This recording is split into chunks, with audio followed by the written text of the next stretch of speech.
Hey. Oh, you're still recording. Well, you're not gonna... In this video, I'm gonna quickly... KP, Watershed, America's favorite YouTube show.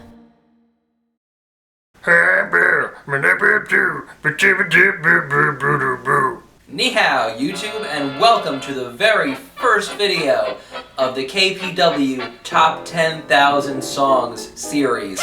In this video, I'm going to respond to a few of your comments from the past week, but first, let me lay down the main ground rules for this Top 10,000 Songs countdown.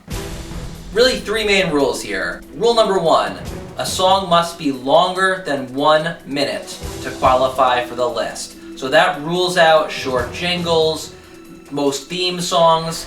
I'm not saying there aren't great songs out there shorter than 1 minute, but to qualify for this list, a song must be at least 1 minute long. Rule number two, similarly, a song cannot be longer than 10 minutes. I'm not saying there aren't great songs out there that are longer than 10 minutes. There are, but to qualify for this list, a song must be no longer than 10 minutes. So the range is 1 minute to 10 minutes for all 10,000 songs in this countdown.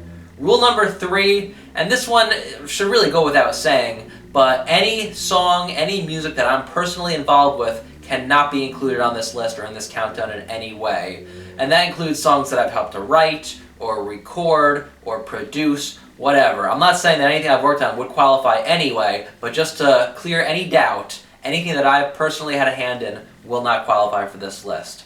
There are other rules and technicalities that we'll get into as we get into the contents of the list, but those are the three main ones, and I think that's enough to get us started with song number 10,000. And before the countdown kicks off, I wanted to give you a quick summary of how I've developed this list. It's been really 20 years, 2 decades, that I've been collecting music, going all the way back to when I was a little kid collecting physical CDs and listing out the songs and rating each one. The scale I use is a 7-point scale, or a 7-star scale, and here's how it works. A 1-star song, really not even worth talking about, a 1-star song is something that I would never want to hear again. For all I care, if that file gets deleted, if that CD gets lost, it's not a big loss. That's the definition of a 1-star song. And those generally tend to be songs that are both not great songs and they're poorly recorded. So bad live versions of bad songs are an automatic 1-star. 2-star songs are similar. They are songs that are not good songs, songs that I would really never want to listen to, but that I wouldn't want to necessarily delete and be rid of entirely, for whatever reason, either because there's maybe one small redeeming quality in the song, maybe because they have some sort of historic value, maybe somebody else I know really likes that song, even though I don't see eye to eye with them about the song. Here's a couple examples that I just picked out at random. This is Scars by Papa Roach. Easy 2-star song. Here's one more 2-star song. This is China Love by Janet Jackson. A good example because, again, it's a song that I don't think is that great. I would never really go back and listen to this song in its entirety, but it's got this one moment that I kind of like when the beat drops. Here it comes. Yeah, see, so I like that. I actually used that in the first episode of the China Vlog series here on YouTube. So there's another example of a 2-star song. 3-star songs, those are your average songs. Good songs, solid songs, okay, maybe noteworthy, but not necessarily playlistable. If I was out with my friends, out with someone I wanted to impress, I would not put on a 3-star song in any scenario. So here's a few examples that come to mind. This is Drops of Jupiter by Train. I'm sure some of you remember this song. It's a song that I wouldn't necessarily ever listen to on a playlist, but it was significant in its time. It got a ton of radio play. People know it. There are people out there who do really like it. So it's a significant and good enough song to merit a 3-star review, even though it's not something that I think is all that fantastic.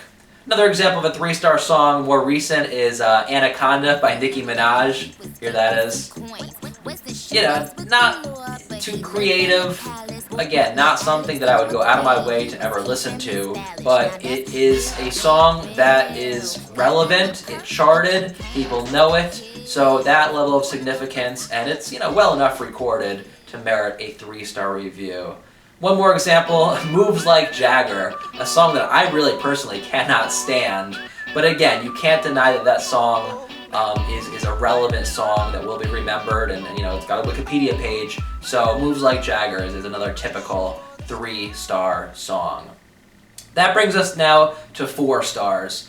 And the majority of the songs in this 10,000 song countdown will be 4-star songs. About 7,000 of the 10,000 will be 4 stars. Those are, simply put, good songs. Songs that are solid. I would listen to them on a playlist. I want them to come up on random.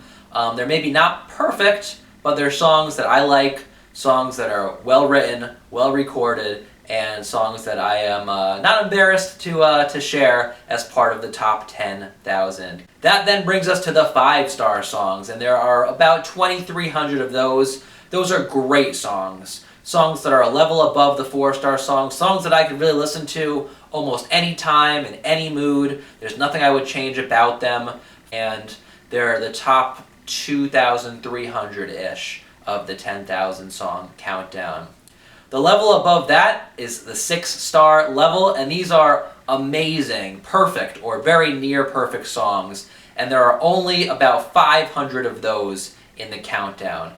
And finally, you guessed it, 7-star songs are the cream of the crop. Those are the top 100 songs out of the 10,000 on the countdown. And so we'll get to those at some point. It might take a while, but they're the songs that in the past 20 years I've listened to the most, liked the best, and feel deserve to be at the top of this list. And it might take us some time to get all the way from 10,000 to number 100, but hopefully we'll get there at some point, and we'll get to count down the top 7-star songs on the list.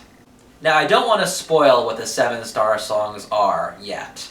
We'll get to the top 100, hopefully, at some point. We got a long way to go first, so let's leave that. Let's leave some suspense. Now, listen, if there's a song in your mind that you really want to know, where does it rank? What was it rated? Post in the comments, or send me an email, send me a tweet on Twitter. If you're wondering where this song ranks on the list, go ahead and ask, and I'm happy to tell you, hey, this song ranks at number 1,422. But I'm not going to reveal too much. I want to save some surprises and some suspense for the end, most especially the songs that finished at the top of the list. It's going to all start tomorrow, so I'm excited to get into it. Hope you'll join me on the journey from 10,000 all the way down to song number 1. I'll talk some more about the countdown on the next episode of the Two States podcast, so I'll put a link to that down here too. Click that link and you can hear more details on that podcast.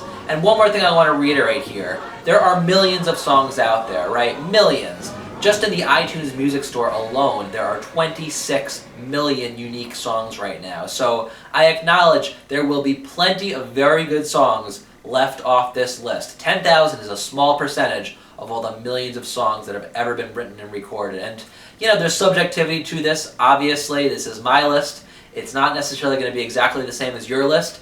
But I think my list is going to be decent enough to follow, hopefully. And I put the work in. I've got a list. And if you don't have one, feel free to hop onto mine and come along for the ride, right?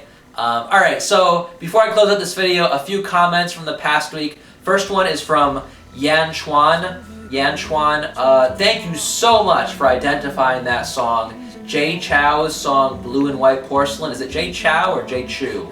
Regardless, I heard that song a few times while I was in China. It's been stuck in my head ever since. So thank you so much. You really helped me out by letting me know the name of that song. And now that I know it, hey, maybe Blue and White Porcelain enters into the top 10,000 and bumps out another song. I don't know. We'll see. All right, next comment is from David R. Said. Got your name right this time, David. Frequent commenter, one of the top subs on the channel, one of the elite of the elite, making Daniel Diebert look not so elite. David, thanks for all the comments again. And he asked, what does the software do, the software that I'm working on for my job, that I was traveling to China for, and I'll be traveling to Bangkok next to implement.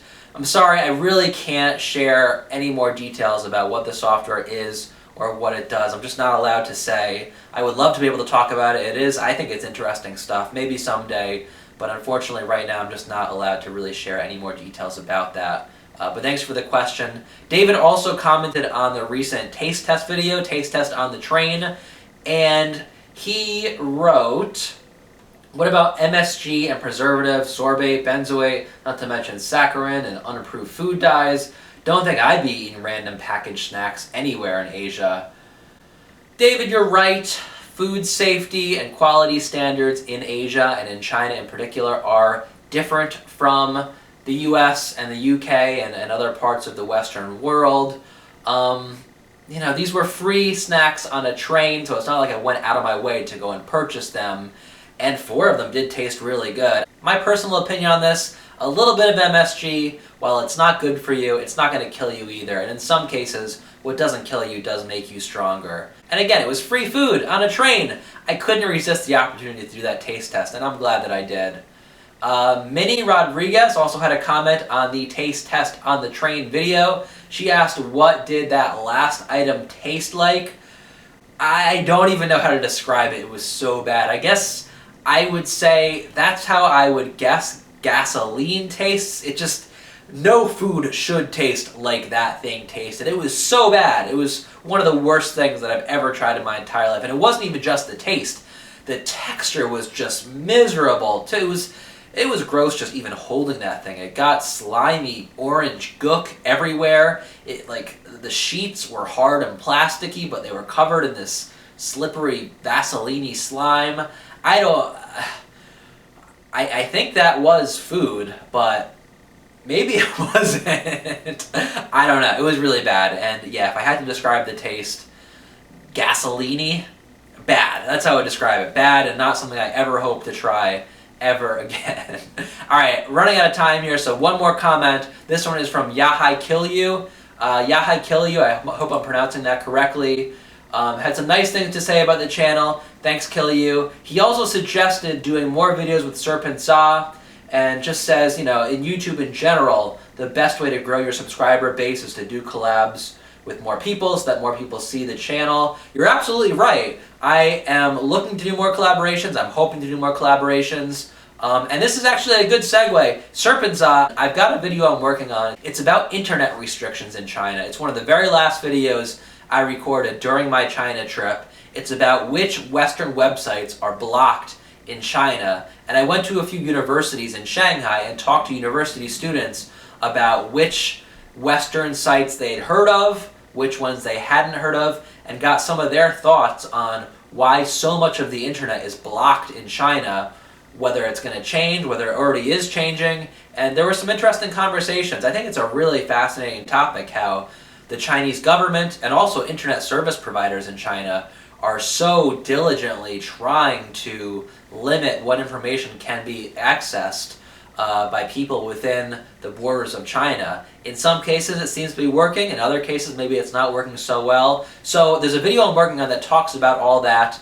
And Serpent's Eye, I would love to get your take on the internet in China too. So this is the official invitation. I hope you're interested in joining me in another collaboration. If not, I understand, but the pleasure would be all mine to have the chance to work with you again. I'm a big fan of your channel.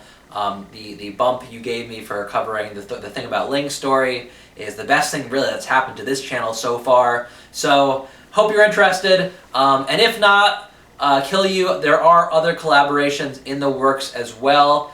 Really, what's better than collaborating with other people? I mean, I like making videos in general, but making a video with other people is that much more fun than making a YouTube video all by yourself.